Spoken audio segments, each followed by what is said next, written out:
Seni Media Production mempersembahkan.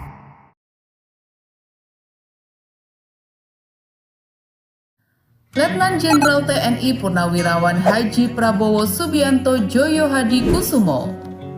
Prabowo Subianto Djoyo Hadikusumo lahir 17 Oktober 1951, adalah seorang politisi, pengusaha dan perwira militer Indonesia. Ia menempuh pendidikan dan jenjang karir militer selama 28 tahun sebelum berkecimpung dalam dunia bisnis, politik dan pemerintahan.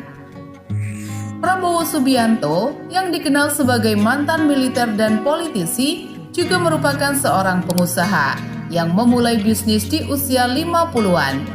Pada tahun 2009, dia mendirikan PT Tidar Kerinci Agung, sebuah perusahaan yang bergerak di sektor agribisnis dan kehutanan dengan fokus pengembangan di Kalimantan Timur. Prabowo berhasil mengumpulkan kekayaan hingga 2 triliun rupiah dari bisnis tersebut, menunjukkan kesuksesannya dalam mengelola perusahaan dan memberikan banyak dampak positif terhadap pengelolaan sumber daya alam dan ekonomi wilayah tersebut. Menurut George Adi Condro dalam bukunya Korupsi Kepresidenan, Prabowo memulai karir bisnisnya setelah pensiun dari dinas militer pada tahun 1998. Pengalaman bisnisnya dimulai saat tinggal di Amman, Yordania, di mana dia menjadi perwakilan kelompok bisnis adiknya, Hashim, yang terkait dengan PT Tirtamas. Meski tidak banyak yang diketahui tentang jejak bisnisnya di Yordania, kabar menyebutkan bahwa Prabowo sedang menjajaki bisnis minyak di sana pada era awal 2000-an, mengingat peningkatan produksi minyak di negara tersebut.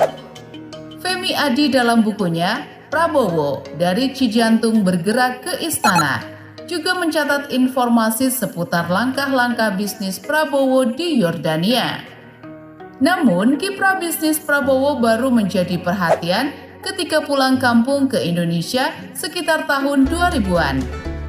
Mengutip Apam Budi dalam bukunya, Kalau Prabowo Jadi Presiden, 5 tahun setelah pensiun, Prabowo berhasil memimpin armada bisnis di bawah payung Nusantara Group. Wilayah usahanya terentang dari Kalimantan Timur hingga Kazakhstan. Bisnis Nusantara Group awalnya bergerak di industri kertas, PT Giani Kertas. Perusahaan yang berada di Berau, Kalimantan Timur ini awalnya dimiliki oleh Raja Hutan Bos Hasan. Namun pada tahun 1990-an, perusahaan ini diambil alih negara karena dianggap tidak sehat. Dan karena alasan inilah, Prabowo ingin membangkitkan perusahaan kertas tersebut.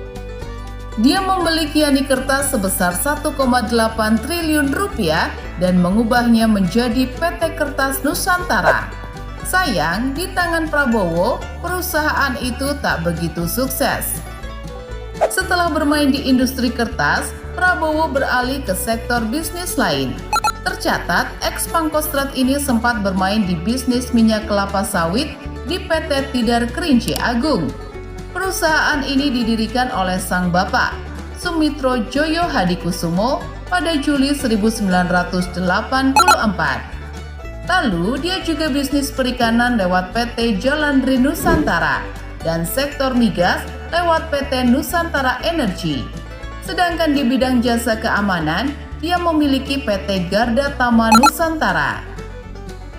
Secara umum, perusahaan-perusahaan dalam naungan Nusantara Energi terbagi atas 5 unit usaha, yaitu kertas, kehutanan dan pertanian, pertambangan, perikanan komersial, dan jasa pelayanan profesional.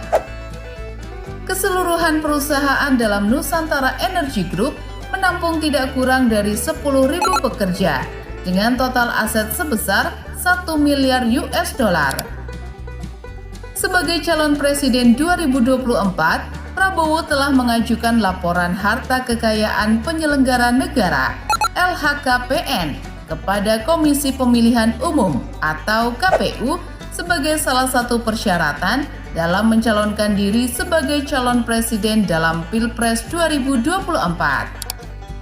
Rincian kekayaan Prabowo yang dilaporkan di LHKPN pada 20 Oktober 2023 mencapai angka yang luar biasa, yaitu 2,04 triliun rupiah.